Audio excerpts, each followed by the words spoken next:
Ho visto i kart e ho chiesto se potevo andare a fare un giro. C'era un kart lì modificato ehm, veramente i piccoli. E quindi ho fatto un primo giro dietro il padre di Jules con una corda attaccata ai due kart per essere sicuro che c'avevo i riflessi giusti. E dopo abbiamo levato questa corda e ho continuato finché non c'era più benzina. Passa dal basement.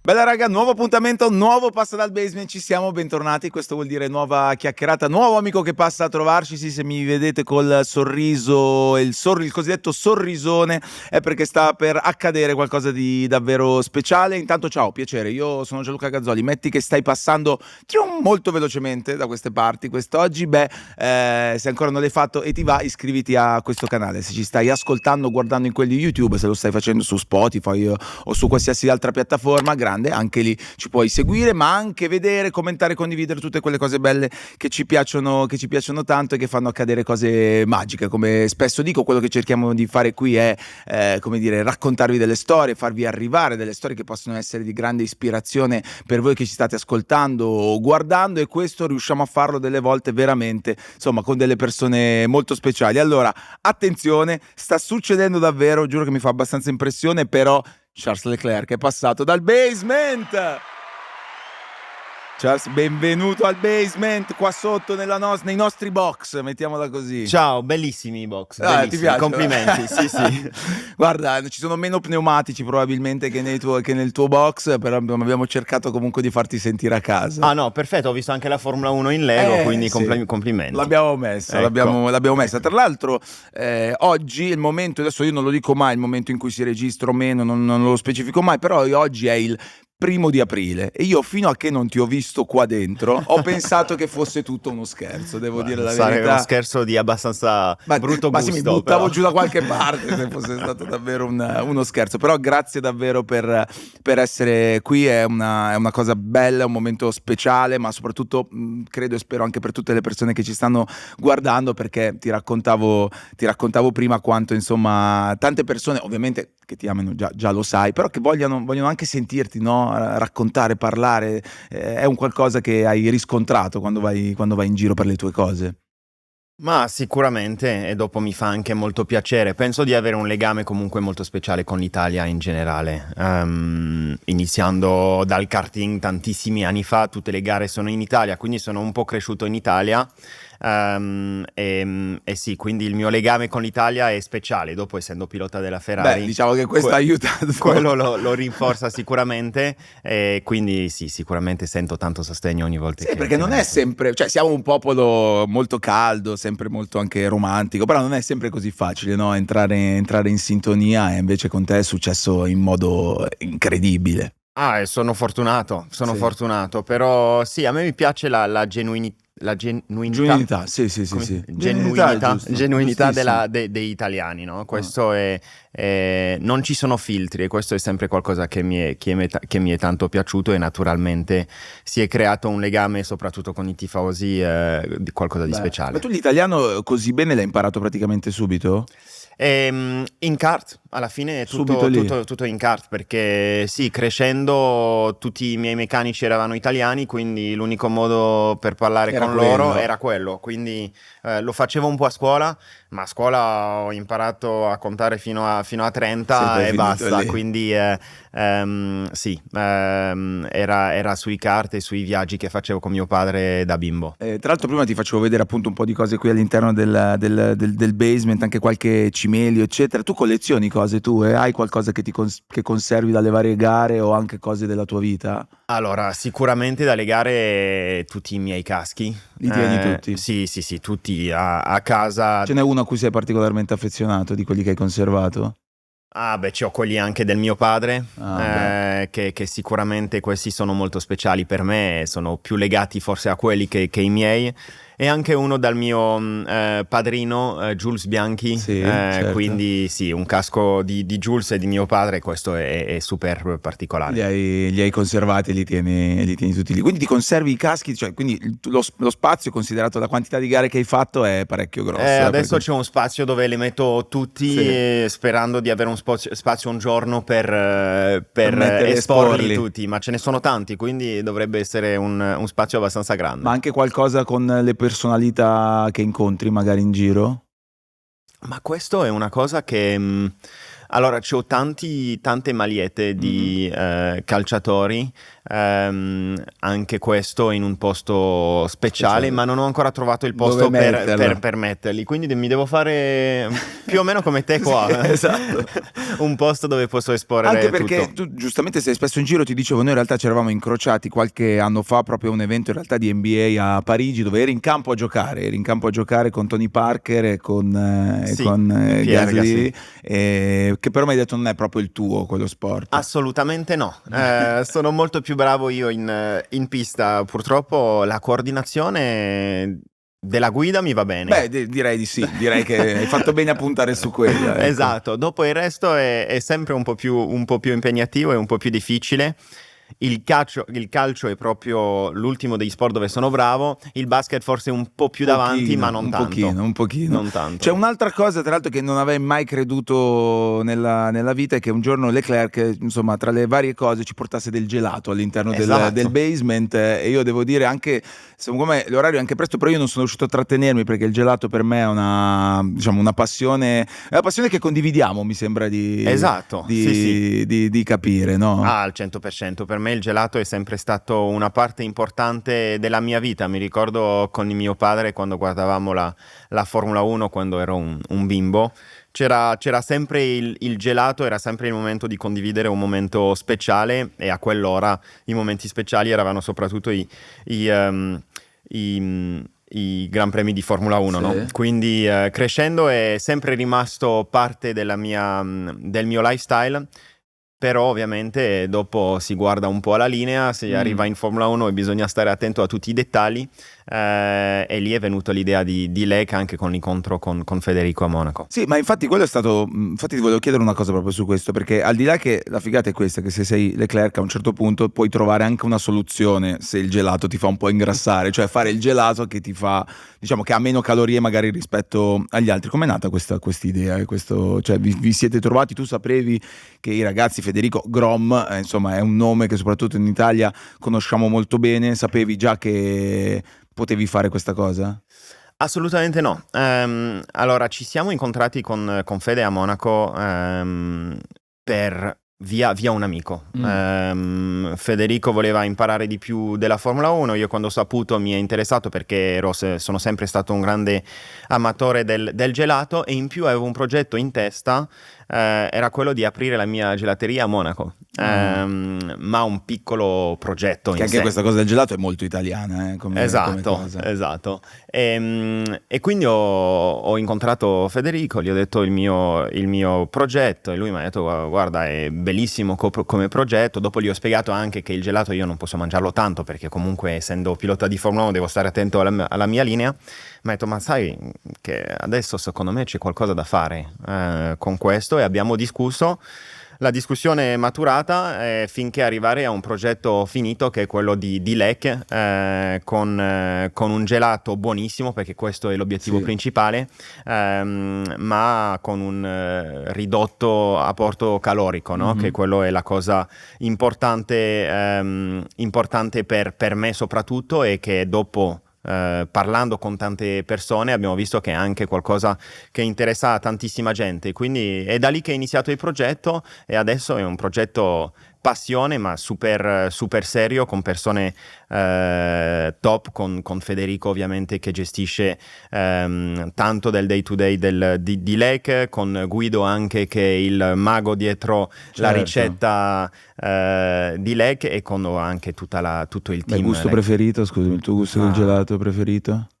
ci stiamo lavorando con nuovi anche che ho in testa, però direi la vaniglia adesso. No, allora è buonissimo, io di solito non lo faccio mai, ma ci siamo messi a mangiarlo prima di iniziare la chiacchierata, proprio perché io personalmente faccio fatica a resistere. Poi questa cosa che comunque ti fa sentire un po' meno in colpa, cioè se dico, se lo mangia un pilota di Formula 1 cosa faccio? Mi tiro fuori, mi tiro indietro io, non lo potrei mai fare. Burro d'arachidi e tanta roba, caramello e... Dopo la cosa che mi è colpita quando Guido me l'ha fatto provare per la prima volta è che lì hai veramente l'impressione di mangiare qualcosa di tanto goloso e dopo ovviamente quando guardi le calorie non è una storia diversa, quindi sì, quello è anche super interessante con questi gusti, il contrasto, no? Tra quello che percepisci e quello che mangi veramente in termini di E calorie. come sta andando l'avventura adesso? Quanto dura questa avventura imprenditoriale? Adesso è da 2 anni, Sì. sta andando benissimo, benissimo. Io sto imparando tantissimo, ovviamente io il 90-95% del tempo sono focus al 100% del mio tempo sulla Formula Chiaro.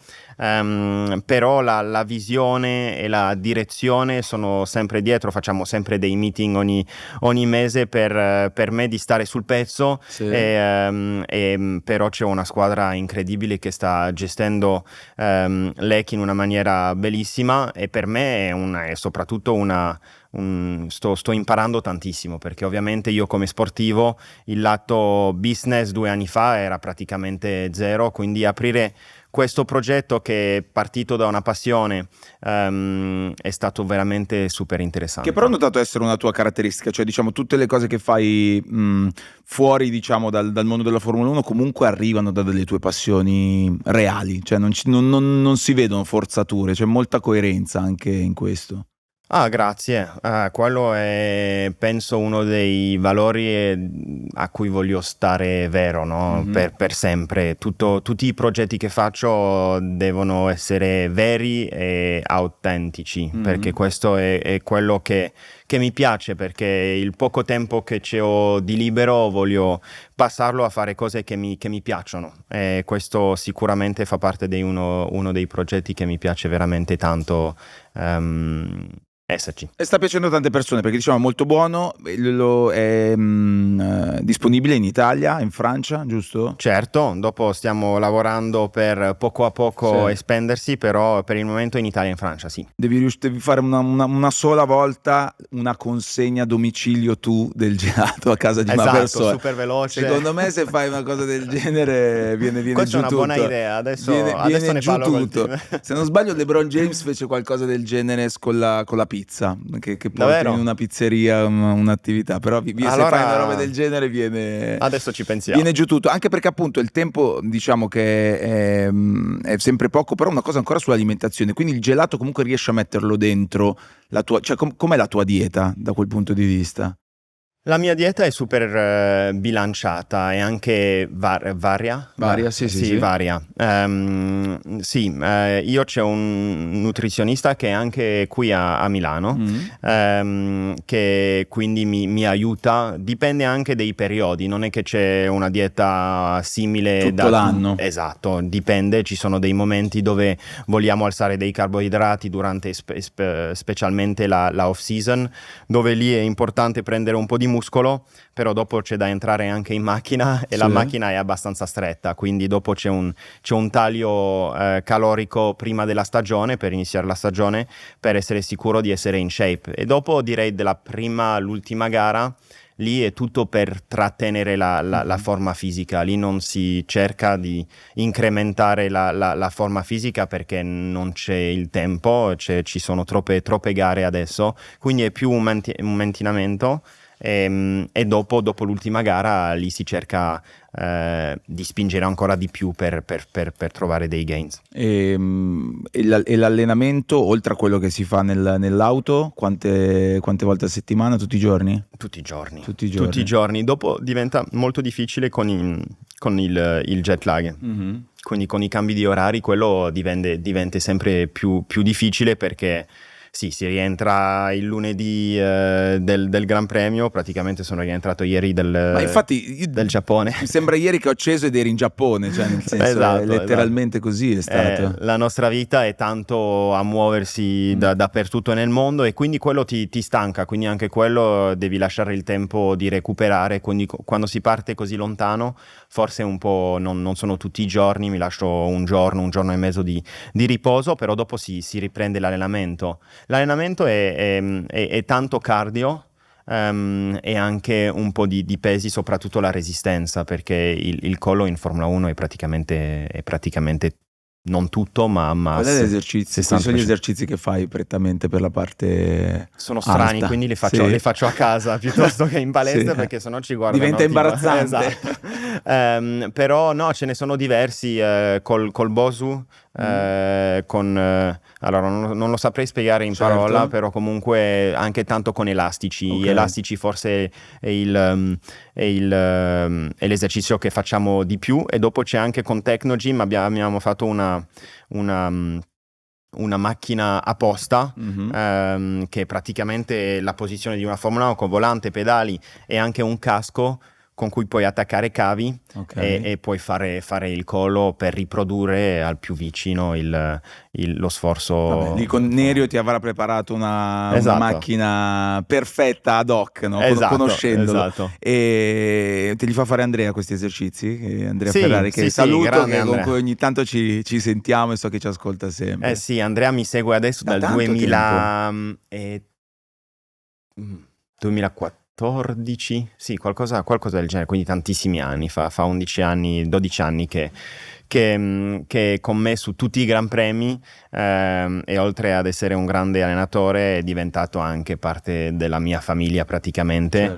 Certo. E sì, mi allena tutti i giorni. Anche lui il gelato l'ha provato, ha detto va bene, il gelato Certo, lo puoi mettere dentro, se è lec lo puoi mettere dentro. Esatto. No. Praticamente, non dico non tutti i giorni riesci a farti un massaggino.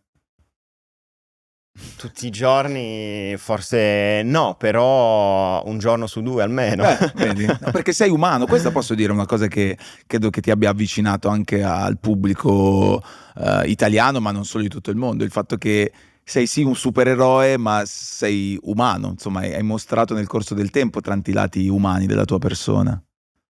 Ma sì, alla fine lo siamo tutti, però è vero che sì, per me è super importante i valori che mi hanno dato i miei genitori da quando sono piccolo, sono super importanti e cose che voglio tenere nel tempo, qualsiasi sia la mia posizione, no? E sicuramente, essendo pilota Ferrari, le cose cambiano, la vita cambia e richiede un po' più di organizzazione ad andare fuori in giro eccetera, però alla fine questo non cambia per niente la persona che sono e che sarò nel futuro. Sì, quello non cambierà. Una persona sposata, possiamo dirlo ufficialmente. Infatti questo, arrivi al basement da persona sposata. Come stanno andando questi primi giorni È di il mio matrimonio? primo podcast da persona sposata, pazzesco. Ti devo dire, ci sono passato anche io, grande, complimenti. sono diventato anche grande fan di quel giorno, nel senso che il giorno Sì. del matrimonio è un giorno È effettivamente speciale. Insomma, ti sei emozionato, immagino, è stata una cosa... Tantissimo, è stato bellissimo perché siamo riusciti a tenere questo giorno abbastanza discreto e privato. Beh, quello è stato un gran risultato, perché non è facile nel tuo caso. Soprattutto a Monaco, perché Monaco comunque è un paese dove siamo pochissimi, quindi le parole vanno in giro abbastanza velocemente, però siamo riusciti a non avere troppi problemi durante la giornata, che questa era la nostra più grande paura. Eravamo in 30, praticamente solo la famiglia. È stato un giorno che non dimenticheremo mai, quindi un Eri giorno molto emozionato, speciale. avevi più paura quel giorno quando sei su un'auto di Formula 1? Penso quel giorno, no, perché il stress è alto, perché comunque c'è un'organizzazione dietro, speri che sia il più Certo. perfetto che speri, perché comunque sarà un giorno super importante e un giro in qualifica si può rifare, un matrimonio no, Sì. quindi, Questo è vero.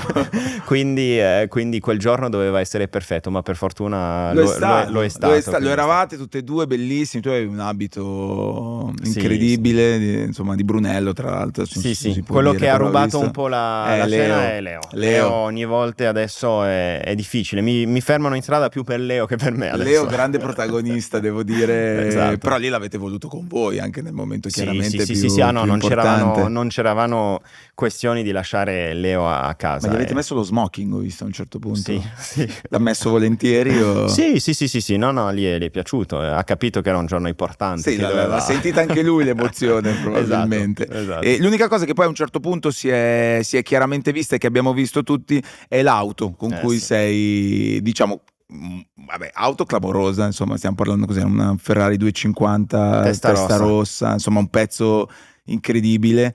E devo dire che sei anche uno dei pochi che si può sposare con l'auto aziendale e fare comunque bella figura, perché in ogni caso è vero, no, è stato super speciale. Ne avevo parlato a Ferrari che ci tenevo ovviamente sposarmi quel giorno con una macchina speciale e questo poteva solo essere una Ferrari, e siamo riusciti a trovare questa macchina che un cliente mi ha gentilmente dato per quella giornata molto speciale, quindi è stato super, perché una macchina così è incredibile. È bellissimo, ha reso ancora tutto più iconico, nel senso, da questo punto di vista è diventata un'immagine bella. Non so se ti stamperai alcune delle foto o l'hai già fatto. Sì, no, sicuramente. Abbiamo così tante foto anche di Certo. quella giornata, con tutte le persone che amo e che sono il più vicino alle nostre a noi due, ad Alexandra e me, quindi è stato bellissimo, e con una macchina iconica che ha reso il tutto ancora più Ti speciale. sei un po' commosso quel giorno? Tanto?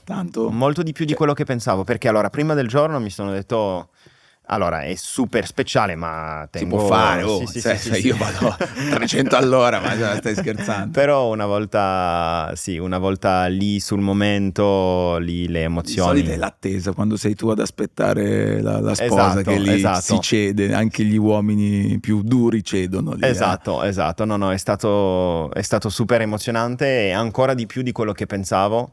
Questo è stato la prima parte con la famiglia, dopo fra un po' faremo ci sarà anche la parte. Infatti ho detto che c'è parte 1 e parte 2. E parte 2.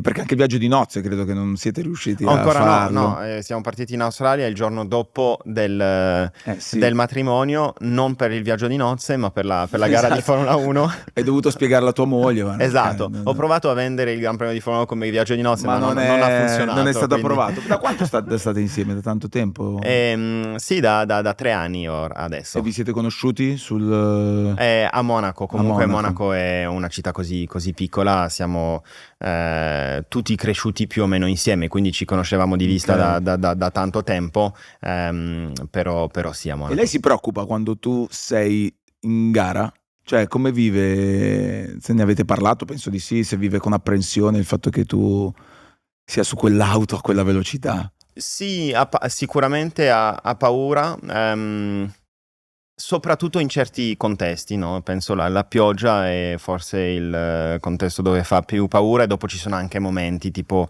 la partenza, ma dopo penso che ci si abitua anche a vivere con quello. Io mi ricordo anche con la mia mamma, la prima volta che sono andato a kart, che ho fatto le prime gare, era terrorizzata. Dopo si impara a vivere con questa paura.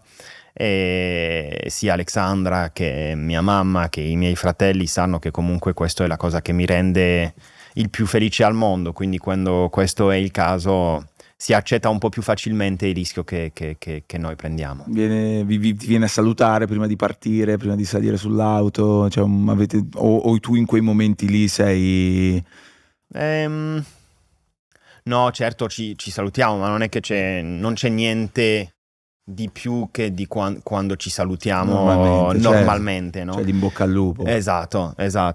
Anche perché io sui Gran Premi sono super focalizzato, e prima di entrare in macchina sei già in un stato mentale che solo la macchina, solo tutte le cose di cui hai provato, e c'hai tante cose quando entri in macchina da cui pensare, no? E quindi quello è importante, che io sono nella qual è mia il zona. momento in cui, perché a me è una cosa che ha colpito molto, sono stato a Monza, ho avuto anche il piacere di visitare i tuoi box, ed è impressionante vedere come voi in realtà fino a poco prima siete anche al servizio del pubblico, delle persone, battuta, foto, una firma, eccetera eccetera, e pochi secondi dopo dovete switchare mentalmente e andare in modalità sto per entrare in gara. Questo penso che sia una delle cose più difficili del nostro sport, perché come dici tu, facciamo 2 o 3 giri per andare in griglia, dopo ci fermiamo in griglia, usciamo dalla macchina, e lì abbiamo penso 20 minuti più o meno per uscire dalla macchina, andare a vedere gli ingegneri, fare l'inno e dopo tornare in macchina. E in questi 20 minuti passi in griglia che ci sono 1000 persone. E ovviamente ci sono dei sponsor, ci sono certe volte anche qualche tifosi che ti chiedono foto, che ti vogliono parlare, ma in quel momento per me, cioè, io ho la testa piena di tutte le informazioni che devo tenere per tutta la gara, e quindi è fondamentale per me di stare nella mia bolla, e quello è la cosa più difficile. Cioè, ho dovuto cambiare l'approccio dalla Formula 2 alla Formula 1. La Formula 2 ovviamente nessuno ti conosci, hai fatto tutta la tua carriera dove eri tranquillo, entravi in macchina, uscivi dalla macchina, nessuno ti parlava, cioè era abbastanza facile per stare nella tua zona. Dopo arrivi in Formula 1 dove c'hai migliaia di persone intorno, e quello è stato molto difficile da gestire le prime gare. Dopo ci si adatta come tutto, ma questo è qualcosa di particolarmente difficile. Sì, e da che momento inizi proprio tu a concentrarti? Direi che c'ho 30 minuti prima di entrare in macchina per fare i 2 o 3 giri per andare in griglia. Lì c'è una routine che faccio praticamente sempre, più o meno la stessa, con bagno freddo, con riscaldamento fisico, eccetera. E quello mi permette di già entrare facendo sempre le stesse cose, mi aiuta a risettarmi e a tornare nello stesso stato mentale di cui ho bisogno per entrare in macchina, quindi più o meno quello. Beh, anche un po' scaramantico, lo rifai uguale anche per quello? La scaramanzia ho sempre provato a stare fuori di questo, perché penso che mentalmente ti può condizionare tantissimo se perdi un pochino il controllo di una cosa che facevi, che oggi, non lo so, non trovo la calza rossa che metto di solito prima per la gara, dopo ti condiziona mentalmente, quindi questo è sempre una cosa di cui mi sono detto di stare lontano. E fai bene, credo, perché poi è un'illusione che abbiamo noi di avere il controllo della situazione, la scaramanzia, poi di fatto sono cose che insomma derivano da altre motivazioni, no? Esatto. E dopo anche nel nostro sport è così importante la fiducia. Quando entri in macchina devi avere una fiducia al 200%, non puoi neanche dubitare un secondo, perché comunque quando vai a queste velocità, stavo per dire, devi chiudere gli occhi per certe curve, forse è meglio di no, però devi certe volte staccare un po' la mente, no? Certo. E non avere il dubbio, ma sì, ma questo può andare, non può andare, devi solo andare col cuore, con l'intuizione, e basta. E quindi queste cose scaramantiche, se queste non sono esattamente come volevi tu, penso che ti possano condizionare. Sì, so che non possiamo entrare troppo nel tecnico, chiaramente, anche di quello che è il campionato, di quello che sta succedendo. Tu riesci comunque sempre ad avere un equilibrio tra la tua persona, la competizione, la tensione, lo stress, cioè come la vivi tu? Sì, penso che ci siano 2 persone distinte. Tra il Charles a casa e come persona privata, ovviamente le relazioni che posso avere con le persone in generale, e il Charles quando chiudo la visiera e che è in macchina.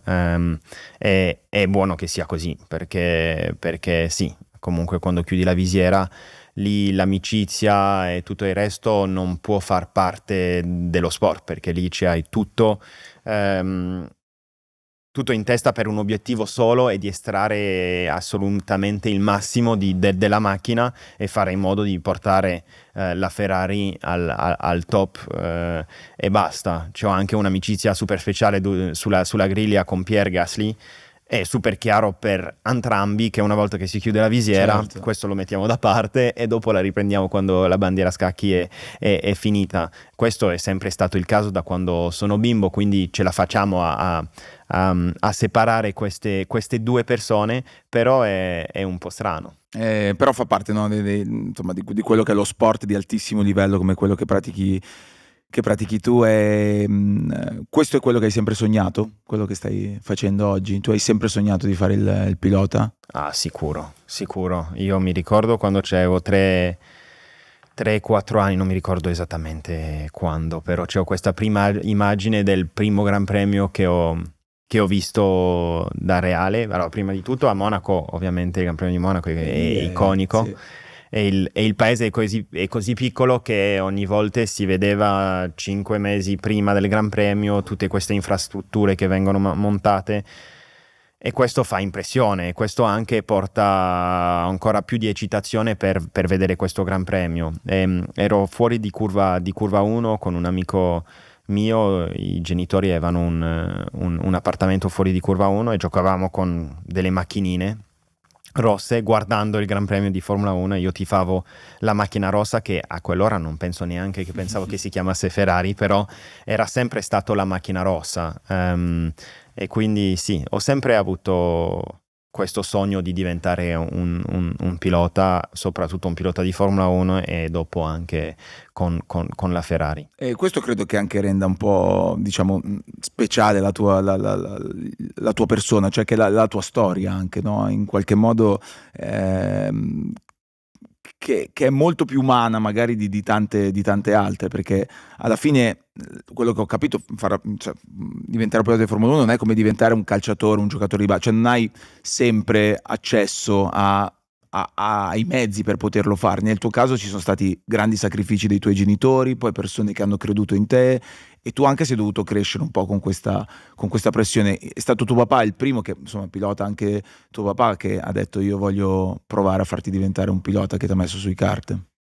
Lui non ha mai forzato. Lui voleva che ci facesse, che se succedesse lui sarebbe contento, Ok. però non voleva spingermi in alcuna direzione. Questo è sempre stato importante per lui. È successo molto naturalmente, perché io quel giorno, avevo 3 anni e mezzo, penso, non volevo andare all'asilo. E ho fatto finta di essere malato. Speriamo che non ci succede. siano troppi bimbi che ci ascoltano. E i miei genitori mi hanno creduto. Mia mamma doveva andare a lavoro, e mio padre andava per coincidenza pura a Brignoli in una pista di kart che il suo migliore amico gestiva, e questo migliore amico era il padre di Jules Bianchi. E quindi mi ha dovuto portare con lui, e magicamente quando siamo arrivati alla pista di kart io non ero più malato e ho visto i kart e ho chiesto se potevo andare a fare un giro. C'era un kart lì modificato per veramente i piccoli. E quindi ho fatto un primo giro dietro il padre di Jules con una corda attaccata ai due kart per essere sicuro che c'avevo i riflessi giusti. E dopo abbiamo levato questa corda e ho continuato finché non c'era più benzina. Sì, fino a che poi non sei rimasto Esatto. fermo. Però insomma hai capito anche lì che quella sarebbe stata un po' la tua strada, l'hanno capito i tuoi genitori, l'hanno capito la famiglia Bianchi. Il mio padre mi aveva anche detto che sul viaggio di ritorno gli avevo detto questo è quello che voglio fare da grande, no? Però ovviamente a quell'età lì non ci si rende conto di tutto,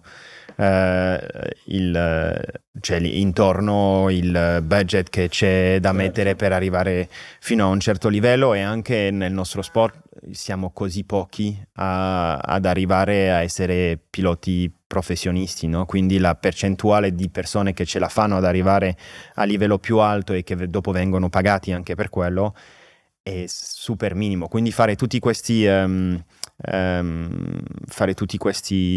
perso la parola, sacrifici anche come genitore per vedere una percentuale così piccola che ce la fanno dopo a riuscirci è stato molto difficile. Ma c'è mai stato un momento in cui tu hai pensato che non ce l'avresti fatta, o è andato tutto un pochino lineare da quel punto di vista?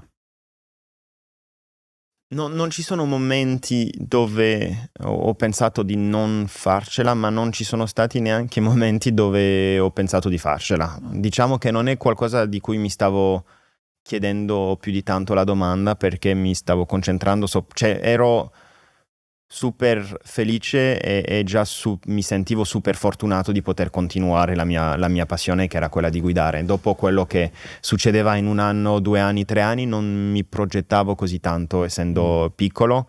Sapevo anche perché mio fratello, il giovane e anche il più grande, hanno iniziato con me il kart. Dopo ovviamente 2-3 anni hanno dovuto fermarsi perché costava troppo di avere i 3 fratelli a fare questo, quindi mio padre si è concentrato su di me perché a quel momento ero quello a più il mio grande aveva iniziato un po' tardi, il piccolo era ancora a un livello iniziale, quindi hanno dovuto fermarsi, e quindi lì anche io sono stato super fortunato di poter continuare. Quindi era più, ogni anno era solo, mi sentivo soprattutto fortunato di poter e sentivi un continuare. po' la pressione del fatto che i tuoi fratelli cioè li hai portati con te in questa cosa, hai sentito un po' la spinta anche loro, o come l'hai vissuta?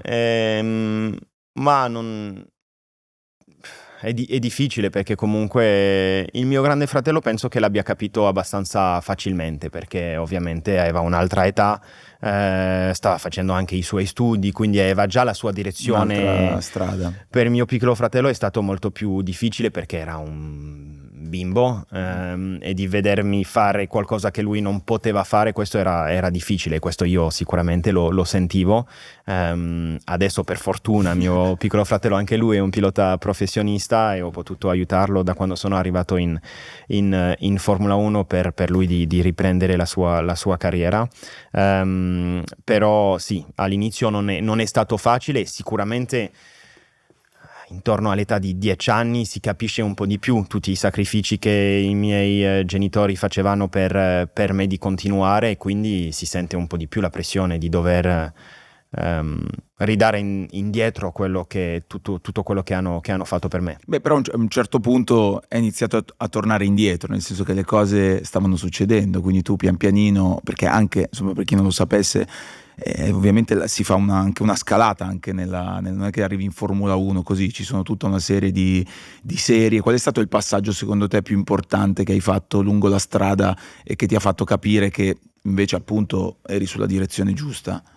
Non ce n'è solo uno, penso forse 2 o 3. Il primo è sicuramente stato in 2010, dove lì era l'ultimo anno in cui i miei genitori potevano sostenere i costi di una stagione di kart, e quello era molto, molto chiaro. Decisivo, me l'avevano anche detto che questo era molto probabilmente l'ultimo anno, a parte se succedeva un miracolo a quell'ora, che era qualcuno che mi riprendeva come manager o come squadra di Formula 1 che pagavano tutto. E ne avevamo parlato ovviamente perché la famiglia Bianchi e la nostra era come una, e lo è ancora adesso, siamo super vicini. Ne avevamo parlato con Jules, e Jules aveva allora un manager che si chiamava Nicolas Todd, e quindi ne ha parlato a Nicolas, ha detto: guarda, Charles penso che c'ha del talento, guarda quello che fa, perché a fine anno molto probabilmente i genitori non possono più sostenere questo. Io a fine di quell'anno ho vinto una gara a Monaco, che era a Monte Carlo proprio, che era una delle gare importanti dell'anno.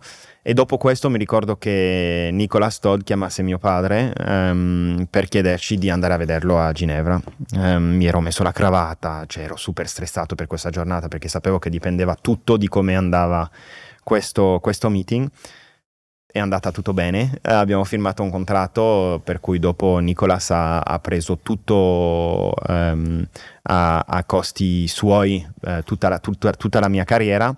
Dopo c'è stato un altro step in 2014, 2015, fine 2015, con la Ferrari Drivers Academy, dove sono entrato dentro la Ferrari Drivers Academy, dove anche lì mi hanno aiutato tantissimo con il simulatore, con la parte finanziaria e soprattutto per trovare il posto in Formula 1 dopo nel 2018, che quello mi ha fatto dopo diventare un pilota professionista. Lì a quel punto non c'era proprio nulla da dire, no? È iniziata poi l'avventura, anche quella che tutti conosciamo oggi. Hai citato la famiglia Bianchi, chiaramente insomma lo sanno tutti, insomma tu hai dovuto vivere anche un periodo, un momento che è stato tragico per tutti, anche per gli appassionati. È stato Certo. qualcosa che ha coinvolto tutti, che è stata la scomparsa di Jules proprio durante un Gran Premio. Era una cosa che non succedeva da Senna. Tu eri giovanissimo. Come questa cosa ha impattato sulla tua vita in quel momento, e come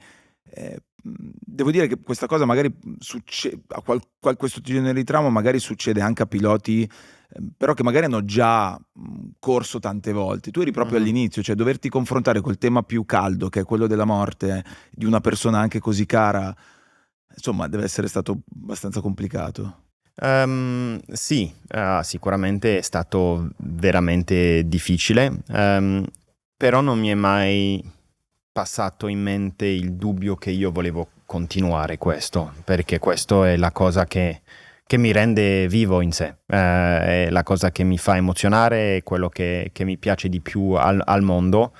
Ma sicuramente questo momento è stato veramente difficile da accettare. Ero su una gara, io a Jerez quando è successo non avevo capito bene tutto quello che era successo, perché anche mio padre provava a non dirmi tutta la verità, perché stavo per entrare in macchina per la mia gara, quindi non sapevo tutti i dettagli di quello che era successo, però ovviamente dopo la gara mi ha detto tutto, e quello è stato un grandissimo shock. Ma sì, Tu avevi 17 anni? Era nel 2014, quindi sì, 17.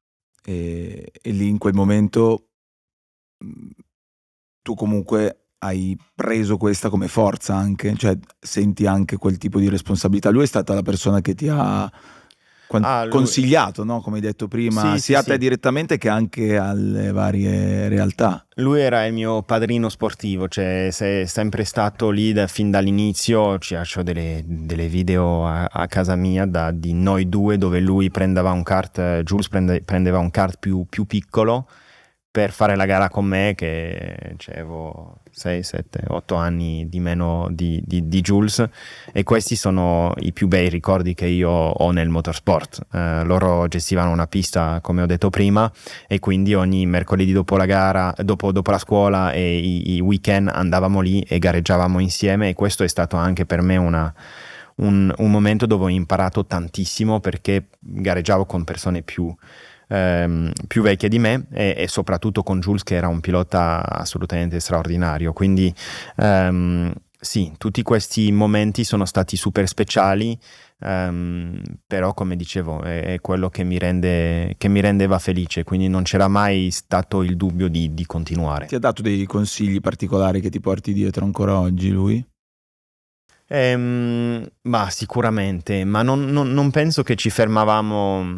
Avevamo una relazione super speciale, però ho imparato naturalmente di lui, perché abbiamo gareggiato così tante volte insieme, piste all'incontrario, piste normali, cioè abbiamo fatto di tutto, anche cose abbastanza pericolose, però gareggiare con Jules in tutti questi diversi ambienti mi ha imparato tantissime cose che oggi mi aiutano ancora. Quindi sì, ho imparato tantissimo. Tante cose che ti sei appunto portato dietro nel corso della tua carriera, che ti ha fatto arrivare a grandi risultati. Ti ricordi cosa hai provato dopo la tua prima gara in Formula 1? Era stata un'emozione incredibile, perché è un momento che aspettavo da quando ho iniziato il motorsport, no? E ci si arriva su questa griglia dove, come dicevo prima, ci sono migliaia di persone sulla griglia, c'è una tensione enorme perché comunque è la prima volta della mia carriera dove ero messo sotto come si dice? I riflettori, esatto.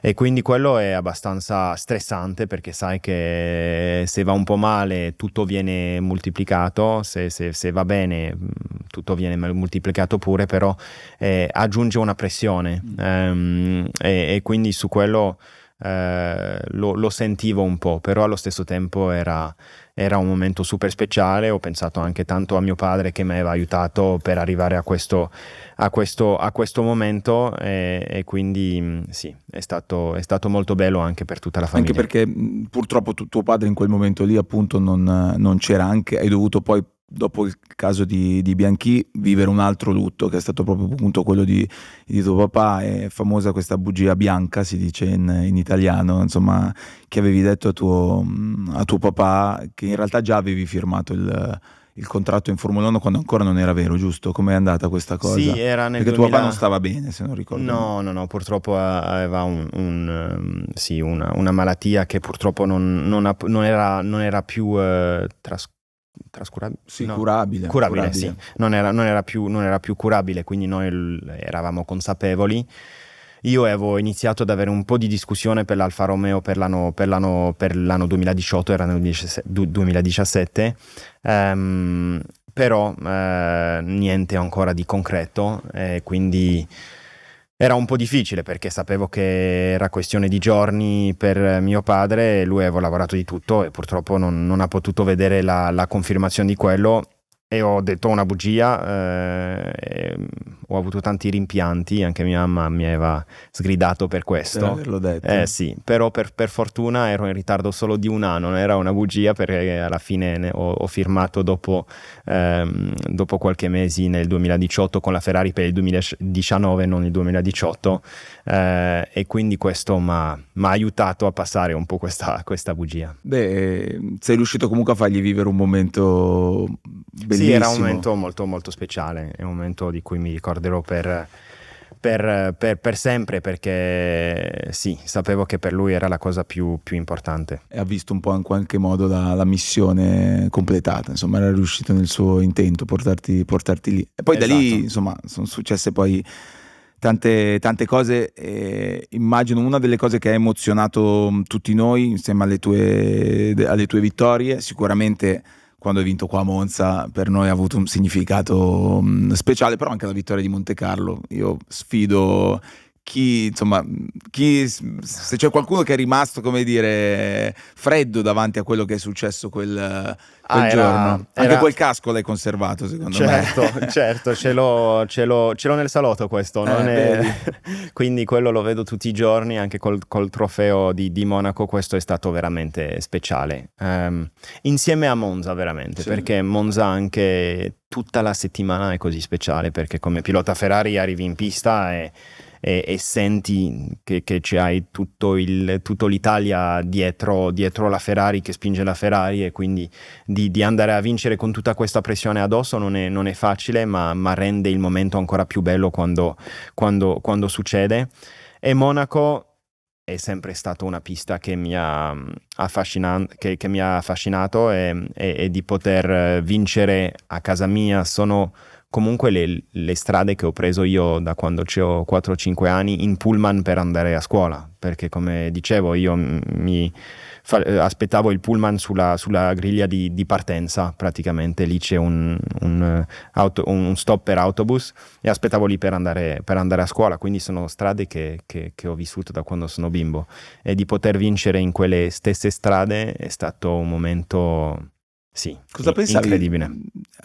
Appunto con questa tua storia che rende quel momento ancora più forte, cosa pensavi nell'ultimo giro quando stavi andando alla vittoria? Cioè lì non sapevo neanche come mi chiamavo, cioè avevo così tante emozioni che era molto difficile da stare sul restare pezzo, concentrati, e quello certo. È la peggiore cosa che può succedere, sì, soprattutto su un circuito come Monaco, perché Monza mi ricordo che anche lì l'emozione era così grande, che iniziavo a guardare un po' nelle tribune, perché c'era pazzia, era folle nelle tribune, soprattutto nel 2019 per la mia seconda vittoria.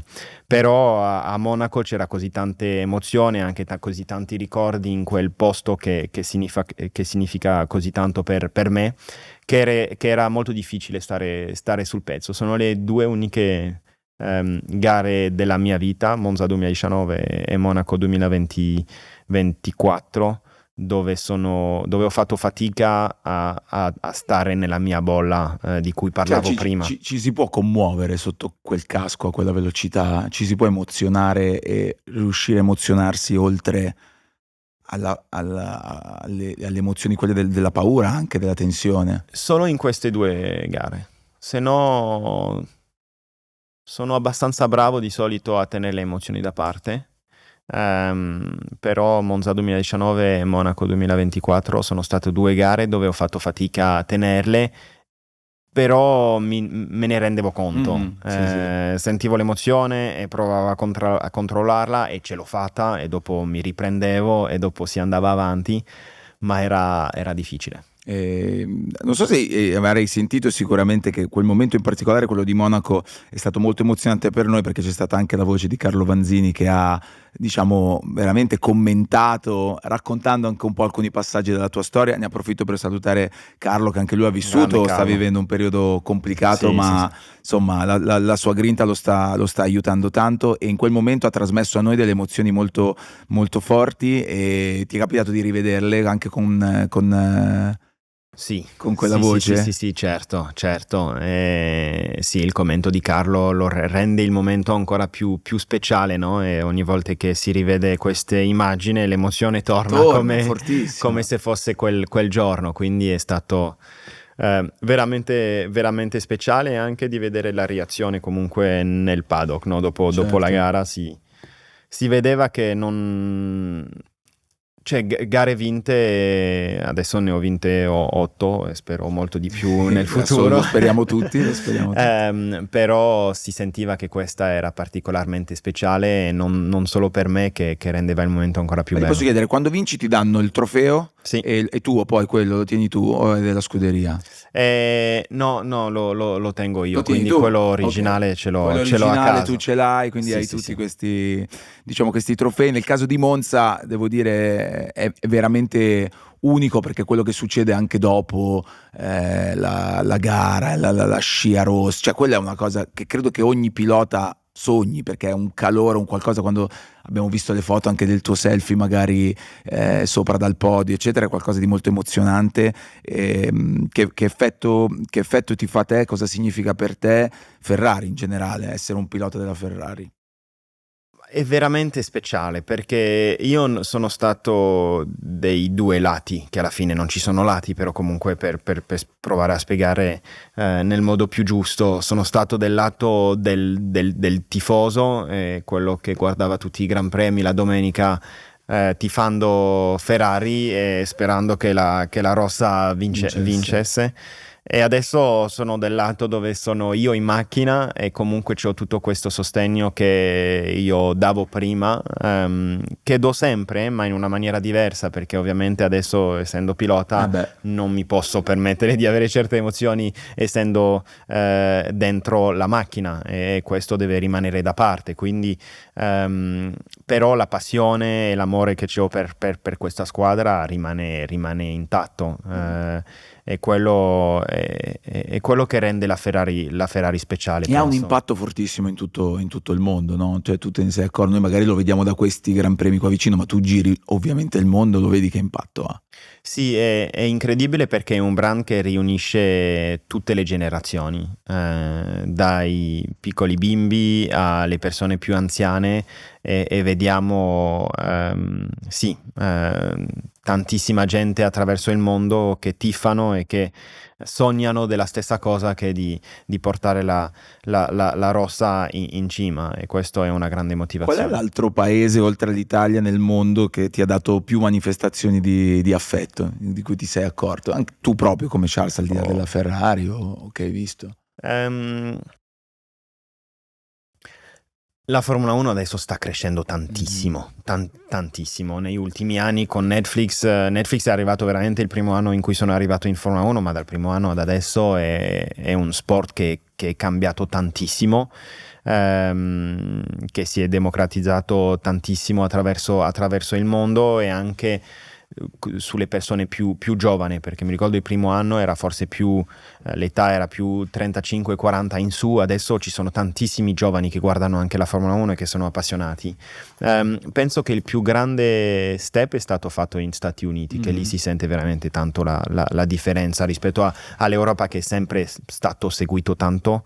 Gli Stati Uniti è cresciuto tanto. Dopo un paese di più non saprei dire.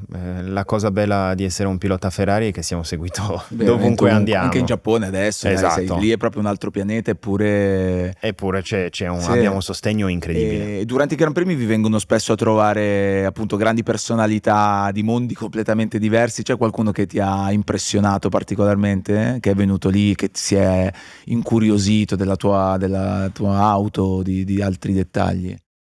È sempre una cosa a cui faccio fatica, perché sul Gran Premio abbiamo così tantissime cose. Sì, che ti passano un po' così. Che io ho sempre fatto fatica purtroppo a trovare il tempo giusto da dedicare. Esatto, per vedere e incontrare queste persone eccezionali che sono sui Gran Premi, perché per noi è veramente... Cioè tu che arrivi, non so, Jennifer Lopez o Brad Pitt o qualche altro personaggio, per te giustamente lì tu sei focalizzato. Sì, e vorrei sulla anche, gara. Cioè mi piacerebbe anche andare a chiacchierare. parlare con loro, con Brad è un po' diverso, perché ovviamente lui, è stato scusami, un po'... c'hai ragione, è stato Sì. molto attento lui. Ecco, è stato un po' di più con noi anche per via del film, però comunque per tutti gli altri che vengono per un Gran Premio abbiamo certe volte, cioè è contato da 2 a 3 minuti che possiamo passare lì a fare una foto e dopo dobbiamo andare, quindi tutto è al minuto durante questi Gran Premi, perché ci sono pienissime di preparazione. Mille cose da fare, però ultimamente appunto crescendo anche l'interesse tutti vogliono essere a una gara di Formula 1, no? Hai notato che sono aumentate un po' le persone? È cambiato un bel po', anche andando in giro, cioè nel 2018 mi ricordo andavamo negli Stati Uniti e lì potevamo avere una vita completamente normale. Adesso invece è un po' più complicato. E c'è qualche manifestazione d'affetto che ti ha colpito particolarmente, oltre magari alla richiesta di un autografo, di una foto, se c'è qualcuno che ha fatto qualcosa di un po' pazzo che ti ha colpito? Ma penso qualsiasi cosa fanno i bimbi in generale è sempre qualcosa che mi emoziona tantissimo, perché i bimbi non c'è niente di più puro e vero che quando vedi quanto amano la Ferrari, e io ovviamente sono passato anche da questa fascia di età dove sono stato completamente impressionato, affascinato da questo mondo eccetera, e quindi vedere bimbi che ti guardano con grandi occhi e che solo fare una firma o parlare con loro anche 1 o 2 minuti li fai passare il più bel giorno della loro vita. La cambi totalmente. Esatto, questi sono i momenti più belli per me. E tu li riesci a regalare delle cose tue? Cioè un guanto, una cosa, ti è mai capitato? O quelle... Allora, i guanti sono un po' più difficili perché sono una parte anche un po' tecnica, quindi queste cose è più difficile, ma ovviamente cappellini, t-shirt e tutto quello che possiamo provare a dare lo facciamo. Lo fate ed è, come dicevamo prima, veramente ha un impatto sui ragazzi, ma tu in particolare, no? Per i ragazzi sei diventato veramente un grande esempio. C'è qualcosa, prima parlavamo delle emozioni, le emozioni è un qualcosa che tutto il resto lo puoi allenare, questa cosa che dicevi del tenere le emozioni separate in alcuni momenti è una cosa che puoi allenare? Sì.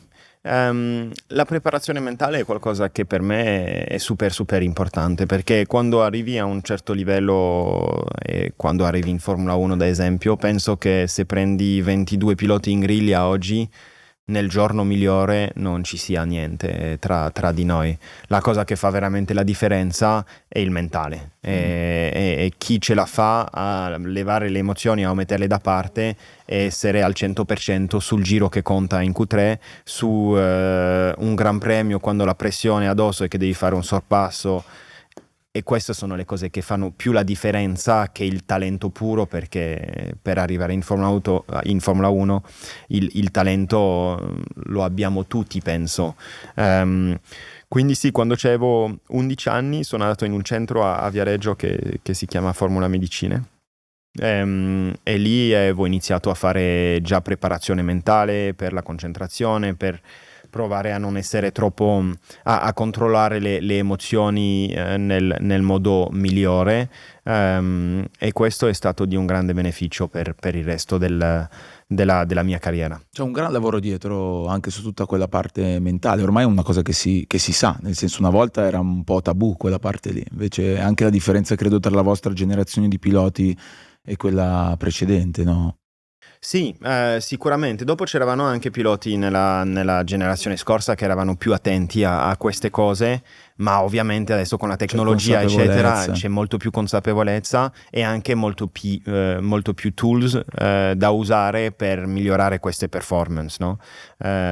Io c'avevo una fascia in testa che mi diceva praticamente quando ero concentrato, quando ero rilassato, e questo aiuta tantissimo a capire quali sono le sensazioni quando sei super concentrato, quando sei stressato, quando sei...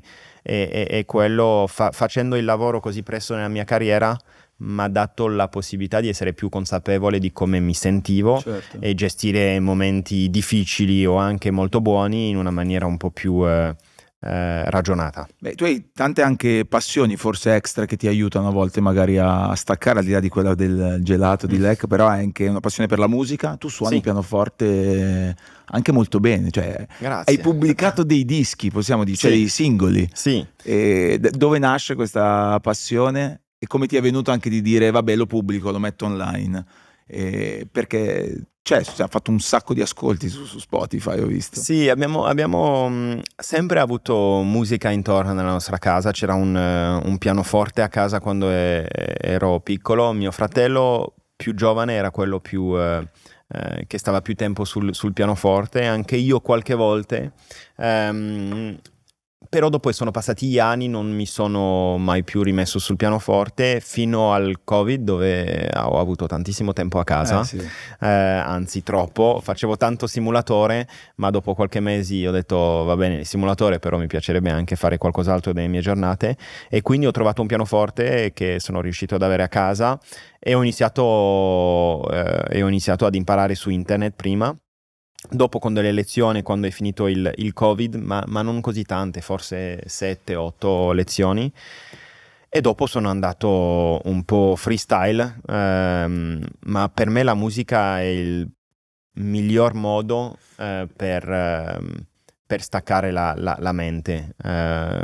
Viaggiamo così tanto, le gare sono sempre di più, quindi c'è comunque pressione, anche se non sono uno particolarmente stressato, comunque c'è della pressione. È importante poter sconnettere il cervello certe volte, e quello, la musica per me è stato Tu ascolti la cosa migliore. Musica prima delle gare? Cioè hai un rito che nella tua routine c'è anche l'ascolto di musica? Dipende dei momenti, quando c'è un po' più tensione faccio respirazione con anche la musica per aiutarmi a rimettere nel posto mentale importante. Cosa ascolti normalmente o non per forza durante le gare, se c'è qualcosa del genere che Sembra ti piace? Sembra un po' arrogante, ma ascolti la mia musica. Tua? Vabbè, te la sei fatta apposta. Esatto, perché esatto. Ti rilassi, è il migliore modo per me per rilassarmi. Non canta, cioè è solo musica suonata. No, meglio che non canto. E ci sono degli artisti che ti piacciono particolarmente, che ascolti? I Coldplay sono sempre stati i miei favoriti, ma dopo The Cooks, che un po'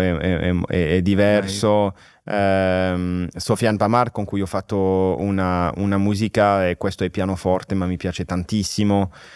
Mi piace ascoltare veramente di tutto. E ti piacciono anche i videogiochi? Prima hai parlato del simulatore, però il simulatore, Certo. cioè quello vostro, che non è che è un videogioco, ma è dove Sì. effettivamente è così. Il simulatore è così, perché ne abbiamo parlato in altre puntate con chi ci lavora, ma tu sul simulatore ci vai e ci fai l'allenamento. È così Certo. tanto ormai realistico. Adesso è veramente impressionante, perché dopo ogni gara noi andiamo sul simulatore, facciamo la correlazione, proviamo a individuare quali sono le piccole differenze rispetto alla realtà, e dopo proviamo a cambiarle per fare in modo che il mondo virtuale e reale sia il più simile. Ma adesso siamo al punto dove facciamo i piccoli cambiamenti che facciamo in pista, lo facciamo sul simulatore per provarli nel mondo virtuale e dopo portarli in pista, quindi sì, è molto Veramente. presto. E quante ore passi sul simulatore?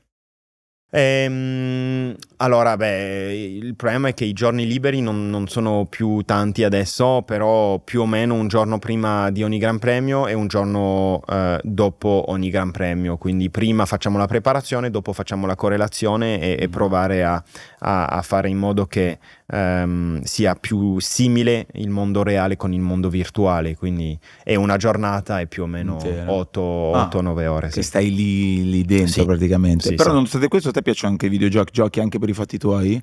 Però giochi in quel caso, ovviamente. Giocavo. Sì. Allora, i videogiochi mi è sempre piaciuto. Durante Covid tanto. Adesso ancora una volta il problema è che il tempo. Vabbè, il meglio tempo- così, nel senso che vuol dire che c'hai da fare. Poi anche col matrimonio, secondo me, giocherai un po' di meno. Esatto. Prima parlavi del poco tempo, ed è per questo che ti ringrazio, vi ringrazio tantissimo per essere qui, perché è davvero una cosa speciale, rara, ed è un privilegio per noi, è un grande onore. Quanti calendari hai nella tua, cioè nel tuo calendar, appunto? Allora, Esatto. adesso abbiamo avuto 2 gare anche cancellate, però tutte le settimane sono almeno 5 giorni a settimane pieni completamente, anche se non 6. Però siamo così tanto fortunati, cioè alla fine io tutto quello che faccio è un piacere, e anche se c'ho poco tempo, Certo. c'ho il sorriso dalla mattina alla sera, perché sono la persona più fortunata al mondo. Cioè, ho sempre sognato di essere in quella posizione, quindi non ci sono nessun lamenti nel fatto che c'ho tante cose da fare. C'ho tante cose da fare, sì, però faccio tutto quello che penso tantissime persone, se non tutte, sognerebbe di essere nella mia posizione, essere pilota della Ferrari in Formula 1, quindi sono super fortunato. Un'ultima cosa per chiudere, 2 al volissimo, perdonami. La prima è, insomma, dopo tutto quello che è successo, tra tutto quello che è successo dopo la scomparsa di Jules e quella di tuo papà, tra tutte le cose belle che hai fatto, ce n'è una che ti sarebbe piaciuto tanto fargli vedere, se dovessi sceglierne una? Ma forse penso non lo so. Ma 2 forse, ne scelgo 2, ma è la vittoria a Monaco, che sicuramente con mio padre è la cosa di cui abbiamo sognato da sempre. In Formula 1 con la Ferrari sarebbe qualcosa di molto speciale, ma in una certa maniera sono sicuro che sia Jules che mio padre guardano e vedono tutto questo da lassù. Questo è sempre la cosa che mi sono detto, e anche questo è una delle mie motivazioni, no? Di continuare a farli sorridere da lassù, e il mio matrimonio, perché comunque è un momento, è un giorno molto speciale per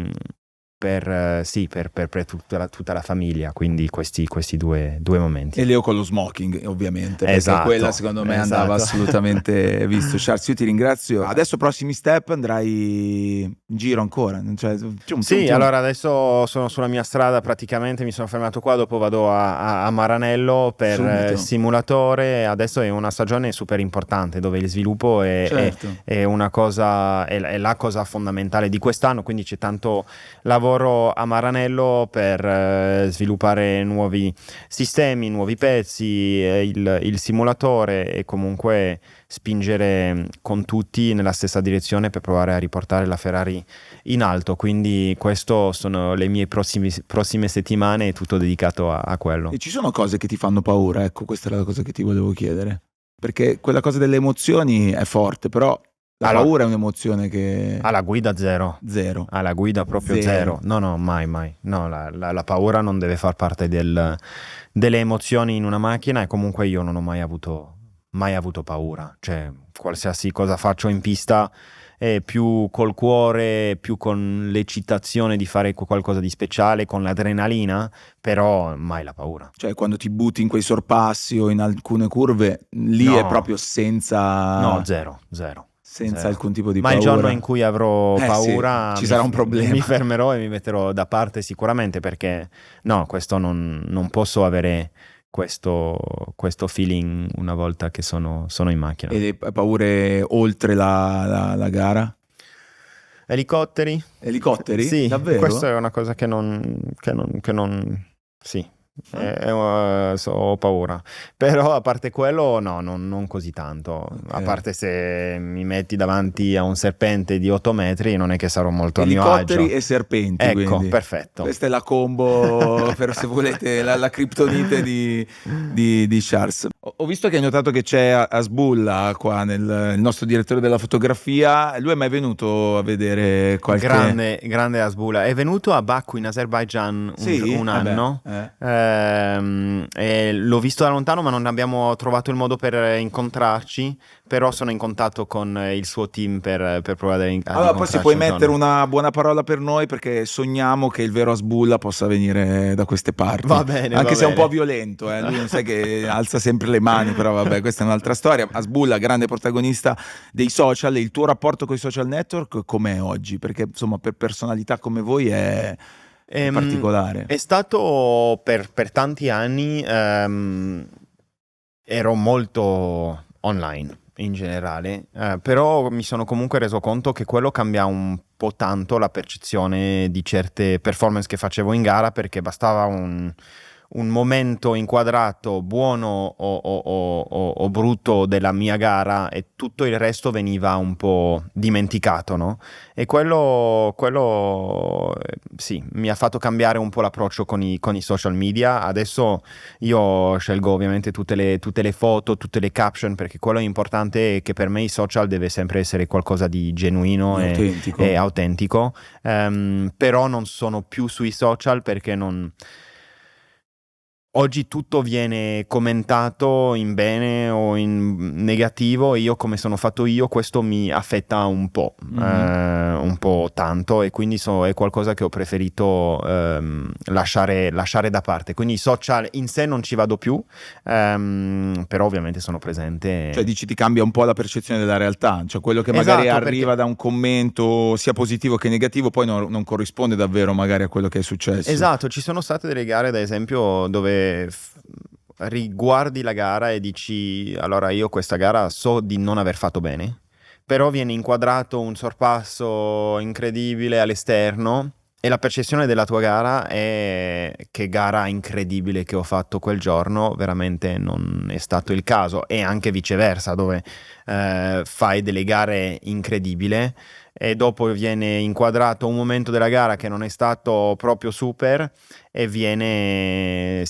tanti commenti negativi. E quindi, per essere il più imparziale possibile ad analizzare le mie performance in pista, ho preferito stare più lontano di quello e farmi da solo il vero giudizio delle mie gare. Ti condiziona, o di chi ti sta vicino, nel senso il giudizio del team, di tutte le persone e di tutte le persone a fianco, no? Perché oggi sembrerebbe, insomma, tanti ragazzi anche giovani sono condizionati da questo, pur non dovendo correre in Formula 1, insomma, soffrono molto questa cosa dei social.